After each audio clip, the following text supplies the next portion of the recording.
High blood pressure is anything above 110 over 75. And I know you guys all hear that 120 over 80 number. Food processing and food transport, things like that, alter the amount of these nutrients in our food. Stay away from oral estrogens. Premarin was a bad drug, and it was a carcinogen, and it caused blood clots, and it caused a lot of things.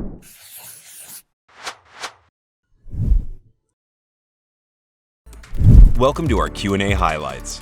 Q&A sessions are recorded every month, and our enhanced members get an exclusive opportunity to ask questions from one of cellular medicine's brightest minds, Dr. Elizabeth Yurth. Get a chance to ask your questions by becoming our enhanced member at bli.academy/memberships.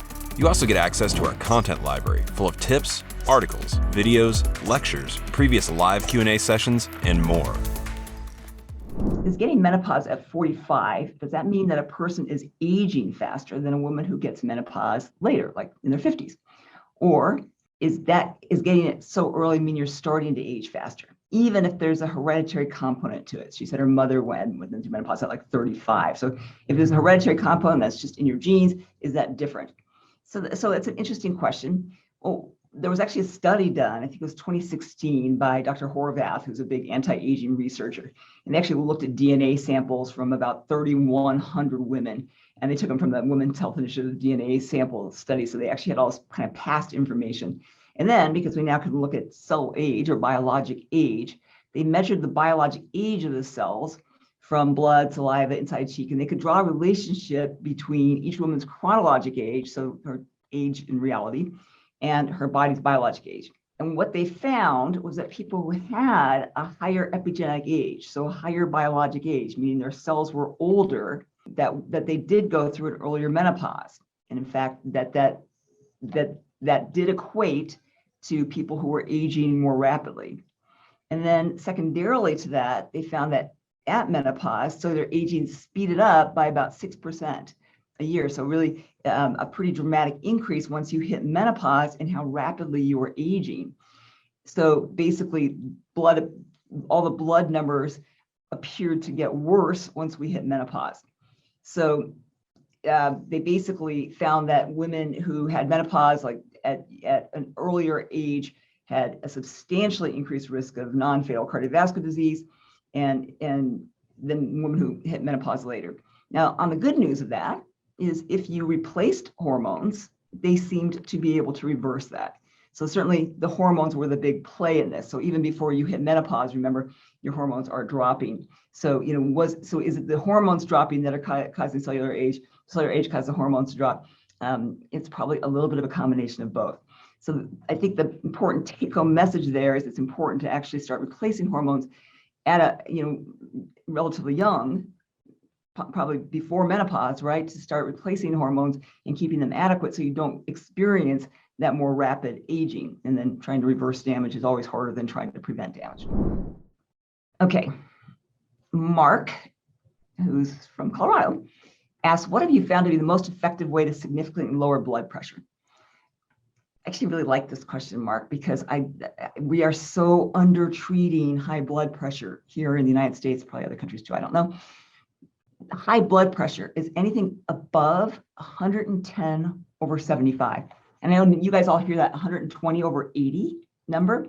Keep in mind, so 110 over 75, anything that's 10 above 110, so 120, increases the risk of death from cardiovascular disease significantly. It doubles the risk.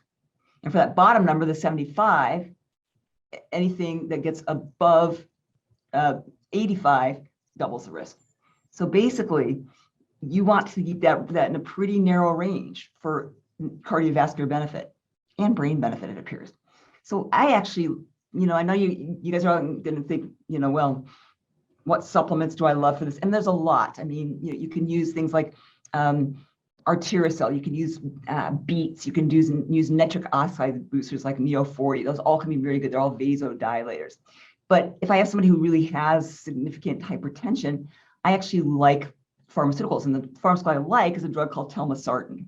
And telmisartan is what's called an angiotensin receptor blocker. And I'll tell you why I like telmisartan. And I take telmisartan, not always, but if I'm going to do more exercise, not because I have hypertension, but for its other benefits. So it actually has some really interesting benefits. Number one, it actually helps insulin resistance. It's an anti-obesity drug. It stops endothelial breakdown in our blood vessels. It actually helps mitochondria, so it improves mitochondrial function. So that's one of the reasons it's good for exercise.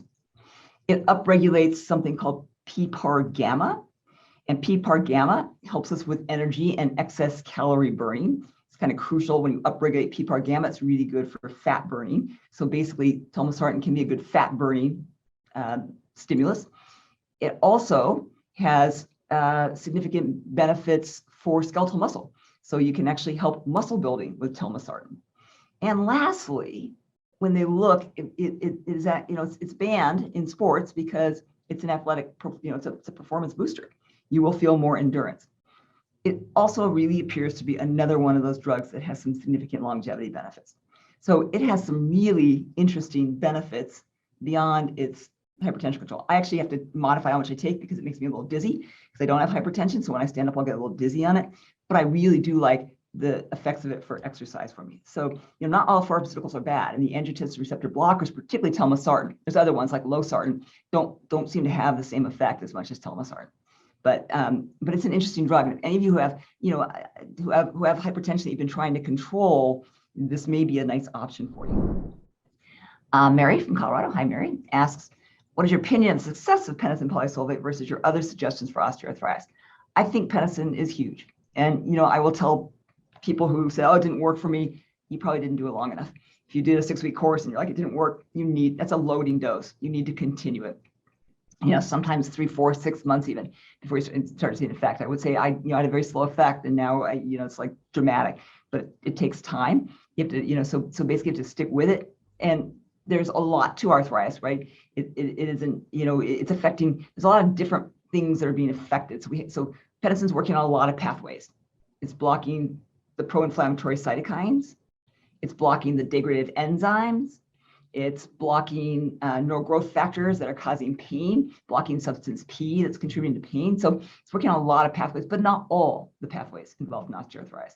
We know there's an alteration, what are called some of the kinase pathways. So we're working on some kinase inhibitors that might be useful to inject into joints that will be helpful. We're looking at there's another pathway called the WNT pathway that is there's some inhibitors that we're looking at. So I think for some people, for me, penisin's great.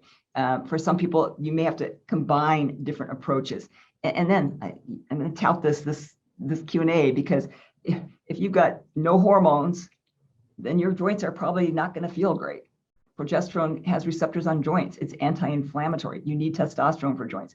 So you've got to have cardiometabolic, nutrition. You have to have hormones in order. And then penisin works pretty dang well. And it is my go-to. And in fact, again, in Australia, they're saying it's a cure for arthritis. So, it's coming out here as a drug at some point called xylitol. So I think it's amazing. It might not be the whole story for everybody, but it's your body has to have everything in a healthy state. His next question is, there seems to be much more spermidine in certain foods than spermidine supplements. So why would we use supplements instead of just eating more broccoli? And if so, if it has to do with bioavailability, can you describe the mechanism? So here's my answer to that. You're right. When we look at the cost of spermidine supplements, it's a lot. Why don't I just eat more sticky cheeses, fermented foods? And you can. The problem with that, and I'll answer that much like magnesium. There are a lot of magnesium-rich foods that we all eat a lot of. And yet 90% of us, when we do intercellular testing, are deficient in magnesium. And the reason is because food processing and food transport and things like that all alter the amounts of these nutrients in our food. So particularly spermidine and spermine, which are likely of bacterial origin, especially in the fermented products they're found in. And so processing and storage conditions drop the levels dramatically. So when you actually look at certain foods, they may say they have this much, just like magnesium. And when you actually look at by the time it gets to you, probably not. So if you have great soil with the right bacteria in it, then that is the theoretical amount of spermidine. The problem is that probably is very difficult. And I will tell you, the company Longevity Labs, who makes Spermidine Life, they found even within wheat germ, which is probably the highest amount of spermidine, that different wheat germ from different places has very different amounts of spermidine in it. And they found some spermidine, some of the wheat germ had none, and some had huge amounts just based on where it was grown. So I just think that that's the problem, is you really have zero idea if you're getting enough or not. Rima asks, what treatments does health span focused medicine have for reducing spring pollen allergies? This is interesting, Rima, because so spring allergies, or allergies in general, are triggered by an imbalance of our humoral immunity. So we have this upregulation, what's called Th2 immunity, and high levels of something called interleukin 4 and interleukin 5 and interleukin 13. So that's where we want to focus. So one of the interesting treatments is nasal spray pentosan polysulfate. Remember, pentosan modulates Th2 immunity. It blocks some of these interleukins, and it's been studied now. And the company who makes it, Paradigm, has been studying since 2016 for both allergies and asthma, and with really significant benefits. And without the risks of chronic risks of steroid use, which can destroy the nasal cavity and cause bone loss and things like that. So it is an interesting compound that you can use. And then what else can you look at? Again, that's where things, again, let's go back to because our allergies and things are different if our progesterone levels are low. So so when progesterone levels are low, I don't care if you're 18 or 80, then your allergic system, that Th2 immunity is also